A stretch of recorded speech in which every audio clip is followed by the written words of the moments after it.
안녕하세요. 오늘은 추수감사절로 지키는 미국의 큰 명절이죠.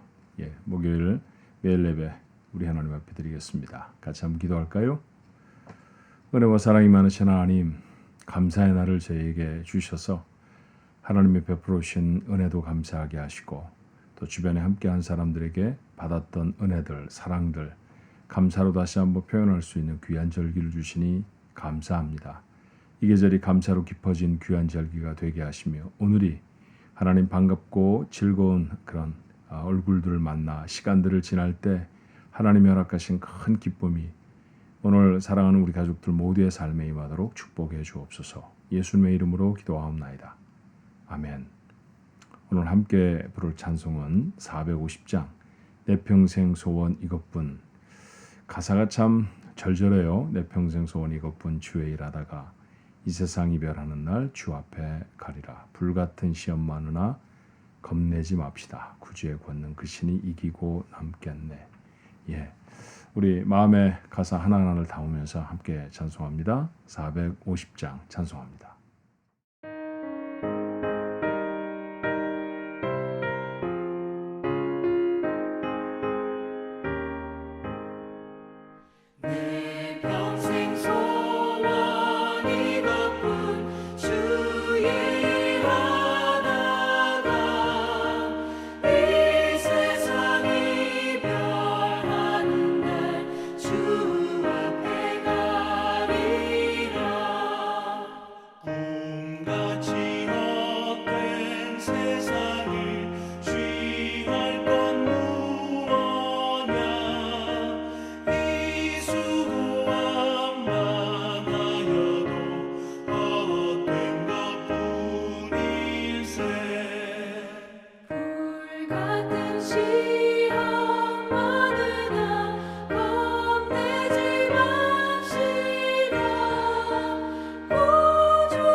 오늘 주신 하나님의 말씀 잠언 21장 15절로 31절의 말씀입니다. 잠언 21장 15절부터 31절까지의 말씀 우리 한 목소리로 같이 읽어볼까요? 정의를 행하는 것이 의인에게는 즐거움이요 죄인에게는 패망이니라. 명철의 길을 떠난 사람은 사망의 회중에 거하리라. 연락을 좋아하는 자는 가난하게 되고 술과 기름을 좋아하는 자는 부하게 되지 못하느니라. 악인은 의인의 속전이 되고 사악한 자는 정직한 자의 대신이 되느니라. 다투며 성내는 여인과 함께 사는 것보다 광야에서 사는 것이 나으니라. 지혜 있는 자의 집에는 귀한 보배와 기름이 있으나 미련한 자는 이것을 다 삼켜 버리느니라. 공의와 인자를 따라 구하는 자는 생명과 공의와 영광을 얻느니라. 지혜로운 자는 용사의 성에 올라가서 그 성이 의지하는 방벽을 허느니라. 입과 혀를 지키는 자는 자기의 영혼을 환난에서 보전하느니라. 무례하고 교만한 자를 이름하여 망령된 자라 하나 하나니 이는 넘치는 교만으로 행함이니라. 게으른 자의 욕망이 자기를 죽이나니 이는 자기의 손으로 일하기를 싫어함이니라. 어떤 자는 종일토록 탐하기만 하나 의인은 아끼지 아니하고 베푸느니라.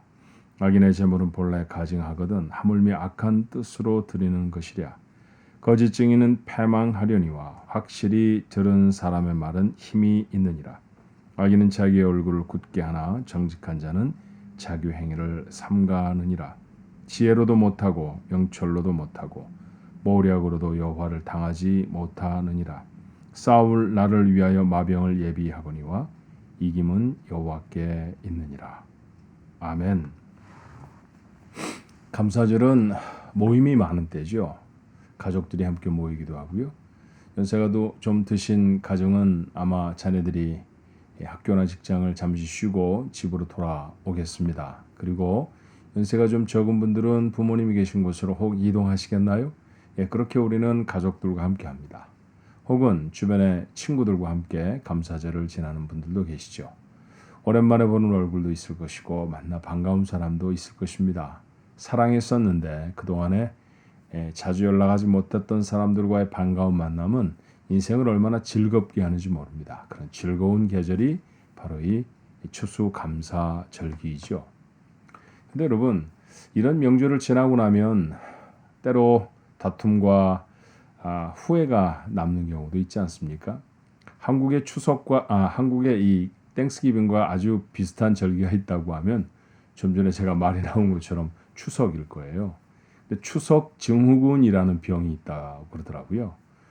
추석이 되어지면 시댁에도 가고 혹은 남자들의 경우에는 처갓집에도 가게 되는데 그 자리가 불편해서 심지어는 병이 되어지고 다툼이 되어지고 심한 경우에는 부부가 갈라서는 어려움까지 겪게 된다는 명절 증후군이 상당히 심각한 모양입니다. 왜 기쁨의 시간에 이런 다툼이 생길까요? 가만히 생각해 보면 사실은 다툼은 대부분 말 때문입니다. 그렇죠? 가족들이 서로 반갑자고 서로 안부를 묻고 감사하자고 손에 선물들을 들고 만나는 자리인데 뭐 그리 대단한 문제가 있어서 싸움이 나고 갈등이 생기겠어요? 대부분 사소한 말 때문이죠. 예컨대 제가 시나리오를 한번 생각해 보면 이런 걸 거예요.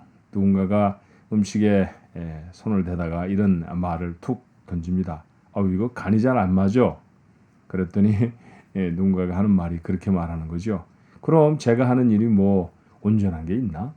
이런 말을 좀 안 해야 되는데 불쑥 그런 얘기가 튀어나오고 맙니다. 그러면 음식 만든 사람의 마음은 대단히 상하겠죠. 그럼 발끈해서 아니 내가 뭘 어떻게 잘못했다고 그러는 거야? 내가 잘못한 거 있으면 말해봐. 뭐 이런 식의 다툼들이 일어날 수 있지 않겠나 그런 얘기입니다. 직장에 대한 문제, 결혼에 대한 문제, 그들의 삶의 안위에 대한 문제, 걱정스러워서 묻는 얘기가 어떤 때는 그들의 마음을 아프게 하고 그리고 괴롭혀서 또 갈등이 생기기도 하고 다툼이 생기기도 합니다. 그럴 때 횡하니 그 자리를 떠나버려서 부모와 자녀의 관계가 소원해지기도 하고요. 어떤 때는 형제간에 오랫도록 다시 보지 아니하는 그런 문제가 생기기도 합니다. 이렇게 되지 말아야죠. 조차고 함께 모인 것이고요. 마음의 작정을 해서 기쁘자고 모이는 절기인데 이렇게 새드 엔딩으로 해피 엔딩이 아니라 새드 엔딩으로 끝나서는 안 될 것입니다. 말씀드렸던 것처럼 이 다툼은 대부분 말 때문입니다. 이 말을 잘 정리하면 그러면 다툼이 생기지 않을 수 있죠. 이런 문제를 만들지 않을 교훈이 오늘 본문의 2절에 걸쳐서 있습니다. 먼저 우리가 기억해야 할 말씀은 19절이죠. 다툼의 성내는 여인과 함께 사는 것보다 광야에서 사는 것이 나으니라. 우리가 생각하고 있는 우리가 말씀을 나누는 개역 개정이라고 하는 번역은 그저 광야에서 사는 것이 나으니라 그렇게 적었습니다만 우리말 성경이라고 하는 번역본에는 광야에서 혼자 사는 것이 낫다 이렇게 번역을 합니다. 그러니까 다투는 여인과 함께 사는 것보다는 차라리 홀로 사는 것이 훨씬 더 마음의 평안이 있다 그런 표현일 것입니다. 자, 오늘 이 말씀을 통해 우리가 생각할 수 있는 건 뭘까요? 우리의 삶의 가장 중요한 관계들도 말로 인한 다툼이 생긴다고 하면 그 관계 때문에 마음에 도리어 기쁨을 갖는 것이 아니라 불행과 그리고 고통스러운 상황을 만날 수 있다라는 것이죠. 사실은 앞선 말씀에도 있었습니다. 9절의 말씀에도 다투는 여인과 함께 큰 집에 사는 것보다 움막에 사는 것이 나으니라. 오죽하면 재물을 많이 모아서 큰 집에서 산다.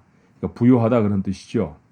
부유한 사람인데 다투는 아내가 있으면 차라리 가난하게 살면서 혼자 사는 것이 훨씬 더 낫다. 그런 말씀이죠. 이 다툼이라는 게 꼭 여인만으로 시작되는 것은 사실은 아닐 것입니다. 그런데 오늘 잠언은 여인이라고 표현하고 있습니다만 누군가가 그런 다툼의 일을 만들어낼 때 그것이 특별히 가정이라고 하면 대부분의 경우에는 말 때문이 아닐까요? 자, 우리가 이 다툼으로 인하여서 우리의 관계가 훼손될 수 있다라고 하는 사실을 우리 먼저 마음의 경계로 삼아야 할 것입니다. 그리고 23절에 주목해 보십시다. 입과 혀를 지키는 자는 자기의 영혼을 환난에서 보존하느니라. 입과 혀를 지키는 것이죠. 그러니까 쓸데없는 말 하지 말라 그런 말씀일 것입니다. 비난의 말, 잔소리, 또 특별히 음란한 말들.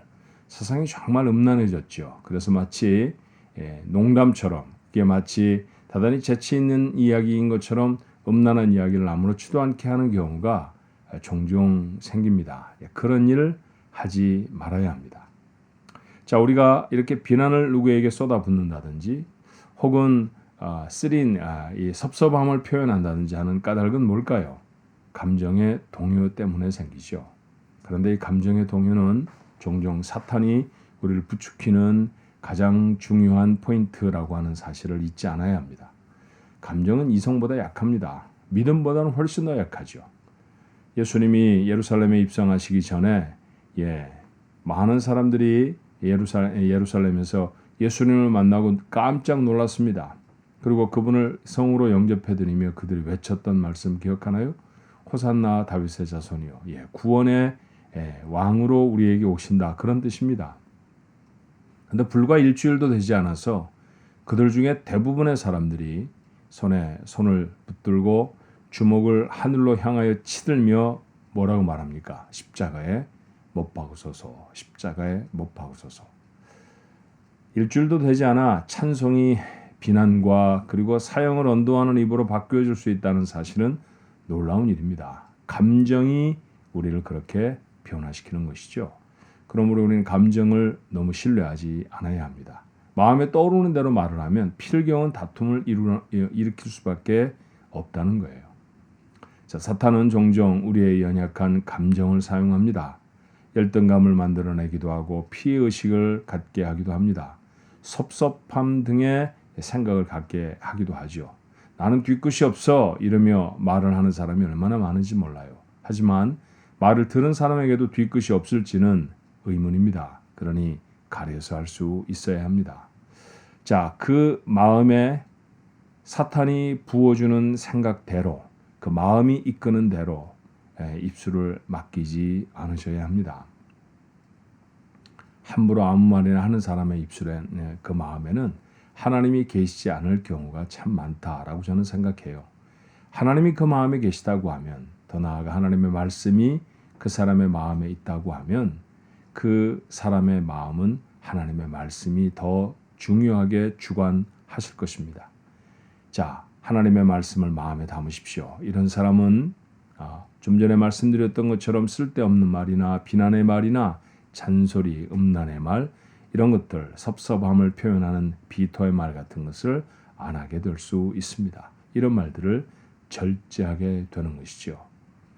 오늘은 예배로 여러분이 하루를 시작한다라고 생각해 볼 때 하나님의 말씀을 마음에 담고 시작하는 날 아닙니까? 적어도 오늘 19절, 23절의 말씀을 마음에 담았다고 하면 하나님 앞에 더 바른 말의 사용자가 되어줄 수 있을 것 같아요. 여러분의 입술에 오늘은 두 가지 말만 담겼으면 좋겠습니다. 감사하는 것이죠. 하나님 감사합니다. 또 함께한 사람들 참 고마웠다. 감사했습니다. 이런 이야기를 나누면 어떨까요? 그리고 두 번째, 격려할 수 있었으면 좋겠습니다. 많이 힘드세요? 잘 될 겁니다. 하나님이 도와주실 것입니다. 우리와 하나님이 함께 하십니다. 이런 말들로 서로서로를 격려하는, 그래서 어느 때보다도 뜻깊은 감사절 명절이 되시기를 주님의 이름으로 축원합니다. 기도할까요? 사랑과 은혜가 많으신 하나님, 오늘도 주의 말씀을 우리에게 주시니 감사합니다. 말을 잘해서 사람을 살릴 수도 있지만 그러나 잘못된 혀의 사용으로 말미암아 누군가를 마음을 어지럽게 하고 관계를 훼손해버리는 경우가 우리의 주변에는 참 많습니다. 명절이 되면 오랜만에 함께 만나는 사람들이 있을 것입니다. 그 관계가 더 돈독해지도록 사랑으로 우애로 더 두터워질 수 있도록 오늘 우리의 입술에 파수꾼을 세워 주시옵소서. 감정에 휘둘리는 그런 입술이 아니오라. 하나님의 말씀을 전하는 통로로서의 입술이 되게 해 주시옵소서. 하나님 감사합니다. 함께해 주신 사람들에게도 우리에게 이런 귀한 도움을 주셔서 아니 곁에 계셔만 주셨어도 정말 감사합니다. 이렇게 마음을 전할 수 있는 귀한 시간들 되게 해 주시옵소서. 감사가 짙어져서 우리의 영혼이 아버지 하나님 앞에도 풍성해지는 귀하고 복된 하루가 되도록 인도하여 주시옵소서. 예수님의 이름으로 간절히 기도하옵나이다. 아멘.